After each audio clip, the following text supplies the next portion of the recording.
আজকে মজার একটা রেসিপি বানাবো বাচ্চাদের জন্য। এখানে 2টা চিকেন বল, এখানে 2টা চিকেন বল। প্রথমে বলগুলোর আমি কেটে টুকরো করে নেবো, ছোটো ছোটো করে টুকরো করবো। একদম ছোটো ছোটো করে টুকরো করে নিয়েছি। আর এটা বাচ্চারা খুবই পছন্দ করবে। এটা স্কুলের টিফিন, সন্ধ্যার নাস্তা, একদম সহজ এটা বানানো। আর বাচ্চারা খেতে খুবই পছন্দ করে এটা। এটা এর আগেও আমি বাচ্চাদের বানিয়ে দিয়েছিলাম। বেশি লাগে না, দুইটা বানাতে, মানে একটা বানাতে 2টা চিকেন বল লাগে। বলা যায় খুবই কম খরচে মজার নাস্তা।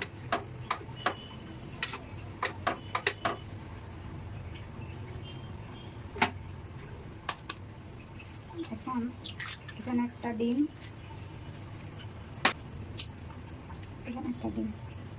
ও একটু গোলমরিচ দিলাম। এখানে ঝাল কাঁচামরিচ ইচ্ছা করলে দেওয়া যায়, আমি দেবো না কারণ ওরা ঝালটা খাবে না তাই। আর সামান্য একটু লবণ দিব, ডিম দিয়েছি তো।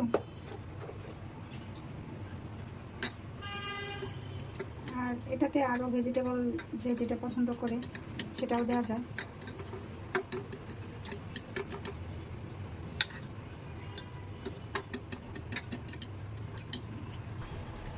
এই যে ডিমগুলো ফেটে নিয়েছি, এখন হলো দ্বিতীয় ধাপ।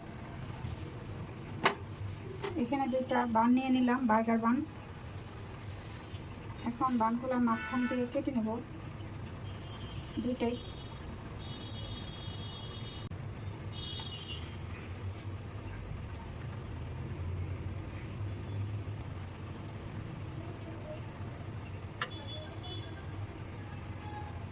এই যে বান 2টা কেটে নিয়েছি। প্রথমে অল্প একটু তেল দিলাম। তেলটা গরম করে নিয়েছি। আর চুলার আঁচটা কিন্তু একদম অল্প আছে, বেশি জোরে দিলে তেলটা পুড়ে যাবে, মানে কড়াইটা। ডিম দিলেও ডিম পুড়ে যাবে। এই যে এই বাটি থেকে ডিমটা 2 ভাগে দেবো। হ্যাঁ, এখানে দিয়ে এইভাবে ছড়িয়ে দিলাম। তারপরে এটা সুন্দর করে এভাবে বসাই দিলাম। এখন আস্তে আস্তে হোক। এই যে দেখেন একটু হালকা লাল হয়ে গেছে। আপনাদের বাসায় যদি চিজ থাকে তাহলে চিজ দিবেন, আমার বাসায় তো চিজ নাই। আর চিজ দিয়ে কীভাবে বানাতে হবে সেটাও দেখাই দিব। এখন আমি এটা উঠাই নিলাম। এখানে আরেকটু তেল দিলাম। তারপরে যে বাকি ডিমটুকু আছে না, এখানে দিয়ে দিলাম। তারপরে এই যে এই বানটা এই যে এভাবে দিয়ে দিলাম। এই যে দেখেন এই পিঠটা হয়ে গেছে। আর এখানে আর চিজ থাকলে চিজ দিয়ে দিবেন। চিজ দিয়ে তারপরে বাকি বানের এই যে অংশটা এখানে দিয়ে চিজ দিয়ে তারপর 2 পাশ থেকে উল্টে পাল্টে ভেজে নেবেন। আর এটা খেতে কিন্তু খুবই মজা। আমার বাসায় আজকে চিজ নাই। এভাবে 2 পাশ থেকে যদি ভেজে নেন তাহলে চিজটা কিন্তু ভিতরে মেল্ট হয়ে যাবে। আর বাচ্চারা খুবই পছন্দ করে এটা। আমি আরেকদিন চিজ এনে তারপর আবার ভেজে দেখাবো। আরও ভিতরে যদি আরও কোনো কিছু দেওয়ার ইচ্ছা হয় দিয়ে নেবেন।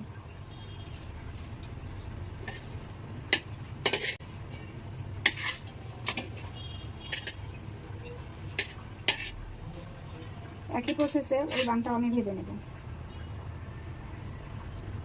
এই যে তৈরি হয়ে গেল চিকেন বল দিয়ে বার্গার। আর এখানে লেটুস পাতা, চিজ যা কিছু আছে সব দিতে পারেন, বা শসা, টমেটো দিয়ে আরও সুন্দরভাবে পরিবেশন করে খেতে পারেন।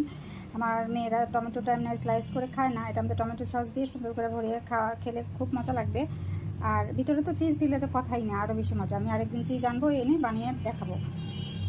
কেমন হয়েছে কমেন্ট করে জানাবেন। খুবই মজাদার কিন্তু, একবার হলেও বানিয়ে খাবেন, তারপর বলবেন যে কেমন লাগে। এখন বাচ্চাদের দেই। আল্লাহ হাফেজ। নাও নাও, দুজনে নাও। আল্লাহ হাফেজ।